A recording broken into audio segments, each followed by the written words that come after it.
दोस्तों, मेरे सामने जो आज युवा है किसी परिचय के मोहताज नहीं है। भाई साहब आरएसएस में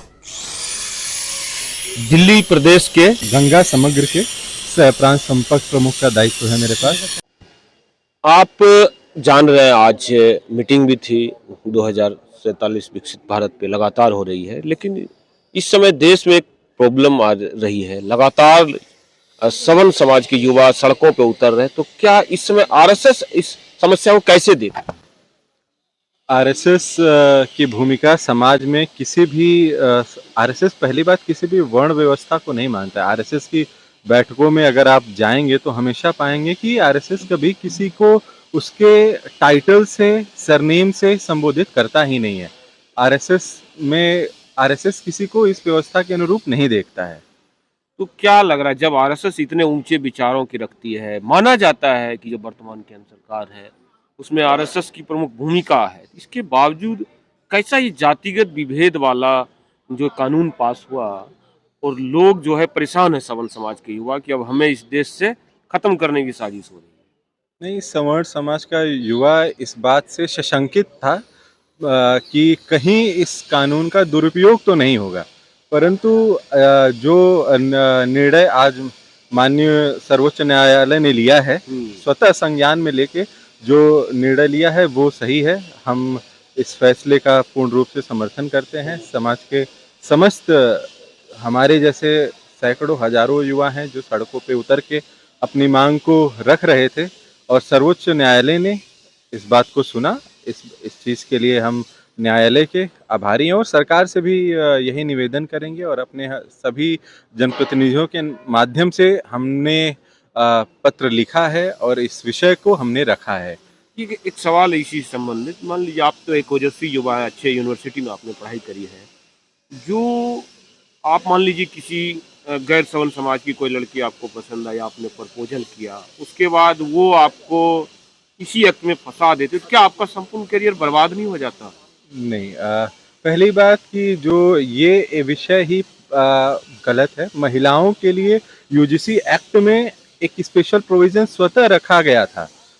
महिला, एससी एसटी को पहले से रखा गया था और कानून में डिफरेंस यहाँ पे था कि जो पहले कंप्लेन करता था उसके अगेंस्ट भी हम, और अगर वो कंप्लेन फॉल्स निकलती थी तो उसके अगेंस्ट अपील हो सकती थी। परंतु इस कानून में उस चीज को हटा दिया गया और ओबीसी एक्ट को जोड़ा गया। हमें किसी को जोड़ने से समस्या नहीं है, परंतु इस कानून का दुरुपयोग ना हो, इस चीज से हमें समस्या थी। जब यही तो बात है कि जब हम अपील नहीं कर सकते, हाँ, तो इसमें तो पूरा कैरियर खत्म हो गया। बिल्कुल। इस चीज को सर्वोच्च न्यायालय ने आज संज्ञान में लिया है और उसको उस पे अपना फैसला दिया है। उसका हम बहुत तहे दिल से स्वागत करते हैं। युवाओं को क्या देंगे संदेश सवर्ण समाज को कि भैया छोड़ो अब आंदोलन, सुप्रीम कोर्ट पे भरोसा करो?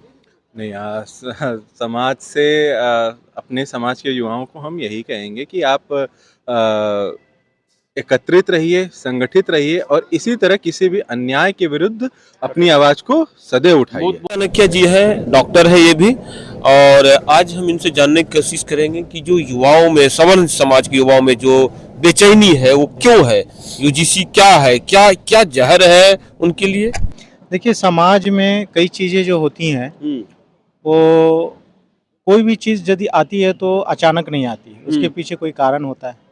और यदि आती है तो फिर उसमें यदि नेगेटिव चीज़ें हैं तो उनको गवर्नमेंट जो थिंक टैंकर सब है वो सोच के उसको दुरुस्त करेगी, है कि नहीं? तो ये देखिए, वो कह रहे हैं कि इसमें एक बार कंप्लेन हुआ, हाँ, तो भैया उसमें अपील करने का आपको जो है अधिकार नहीं। ये तो बहुत गलत है। टोटली गलत है। ये नए यूथ के लिए जो युवा वर्ग है, जो मान ली पढ़ रहा है, एजुकेशन में है, मान ली ग्रेजुएशन कर रहा है, चाहे मास्टर डिग्री कर रहा है, वो पीएचडी कर रहा है, या 10+2 में हो या 10 में हो, उसके लाइफ खराब हो जाएगी। कहीं भी अपील की तो रास्ता होना ही चाहिए। आरजेडी की महिला प्रवक्ता है, वो कह रही ये एक्ट तो हमारे लिए हथियार हो गया सवर्ण जाति से मुक्त कराने का कंपस। नहीं, ये तो गलत है। सवर्ण जाति क्या, सब हम समाज है।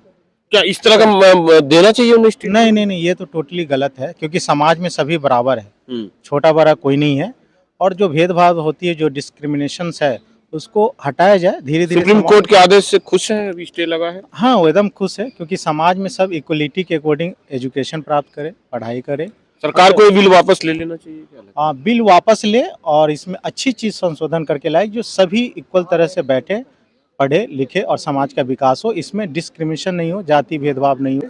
मैं ये कहना चाहूँगा कि जो सुप्रीम कोर्ट का ऑर्डर जो आया है अभी स्टे का, इसका स्वागत है, मगर जो रोहित वेमुला और एक और लड़की थी आंध्र प्रदेश में, उन दोनों के मृत्यु के बाद ये गवर्नमेंट ने नहीं किया, ये सुप्रीम कोर्ट ने ही यूजीसी को लेटर लिखा था कि भाई आप ऐसा करके। सुप्रीम कोर्ट ने कहा कि इसको रोकने का कोई उपाय किया जाए। इससे पहले जो ऑर्डर किया था यूजीसी को, यूनिवर्सिटी ग्रांट कमीशन को, कि भाई इस पे आप कुछ कीजिए, तो कानून जो होता है वो बनता है संसद में। ये रूलिंग कोर्ट अपनी जगह सही है, सरकार से गलती हो गई?